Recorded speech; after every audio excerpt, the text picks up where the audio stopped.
Luckily, a parishioner just found the service sheet for the dedication service.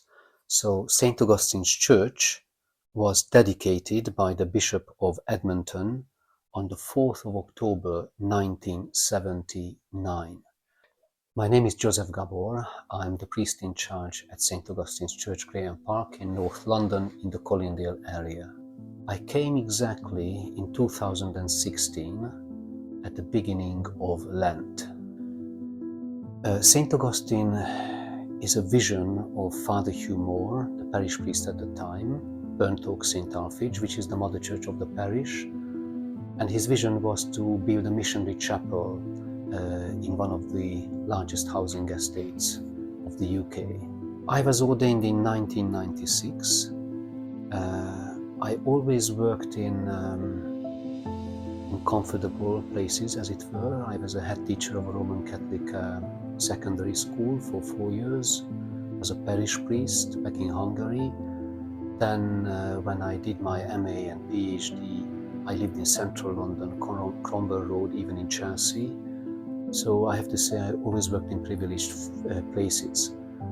And when I applied for posts, a good friend of mine from Cambridge told me that try a place which is outside your comfort zone, and it will be the most rewarding for your professional and human development, pastoral development, serving really disadvantaged peoples and communities.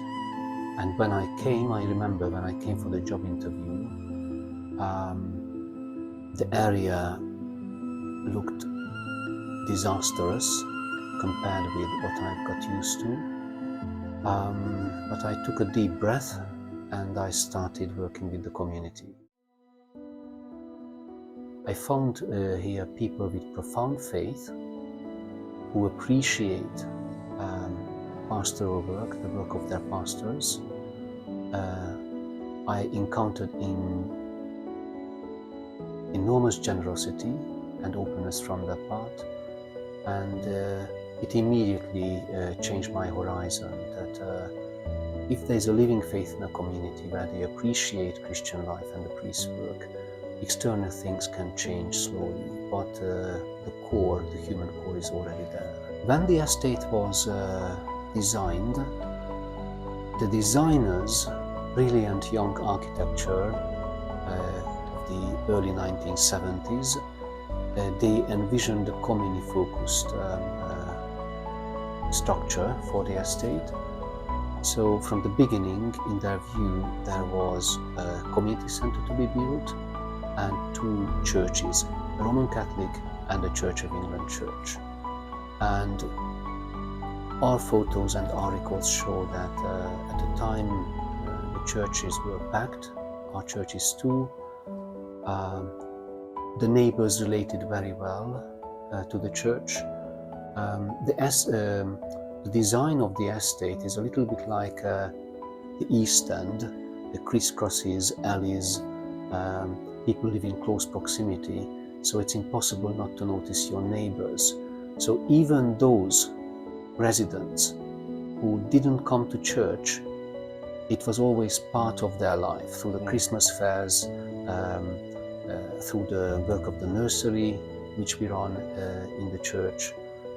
So I think so, it was a genuine community center. The regeneration of the estate in a small step started a good 8 years ago. It's not in the immediate proximity of the church, but from that time we could sense that people were moving in and moving out from the housing estate. In the past 8 years, 50% of our congregation moved out or died, but always new faces come, so our numbers are just the same or even a bit higher. Every sudden change generates fear, so our people were a bit anxious initially. The closer you live to the church, to the building site, because there are 3 new building blocks which are just being finished right now. So the closer you live to the construction site, the more anxiety people experienced. But now, when things look much nicer compared with the old setting, many of the residents now appreciate the change. There are a few who are still afraid of the change, but our work and my colleagues' work is partially to bring hope and to show people there is always a bright side of the coin. When something is more beautiful, when people have a sense of stewardship, and when there's a new street layout, new buildings, people look after it. So this is my expectation and hope that when something is more beautiful, it mobilizes energies and human resources and commitment from the residents. When Graham Park was designed and the church was built in the beginning, the vision was that St. Augustine's is in the midst of buildings. So it doesn't really matter. The layout is going to stay the same. We are always in the midst of buildings and people, and the church is for serving the local community with faith or not. When a dramatic change takes place, there are always things to mourn, which is difficult to let go. When there are great changes taking place, there are obviously things to mourn. When people are afraid of losing green spaces or children's playground, they always compare it to the past, quite rightly. But those residents who moved in the early 80s, they experienced Graham Park at its high point, so they cherish really joyful memories. London is changing, our culture is changing so dramatically that people often feel nostalgia. They are nostalgic about the past, how peaceful it was, how nice our streets were. Those who stay in the estate know they are looking forward to it. They see that the finished buildings look nicer. Even their houses were redecorated. They were afraid of it, but now it feels nicer. So I wouldn't say that the sense of loss dominates. There is no fear. It's not an option of closing down a church.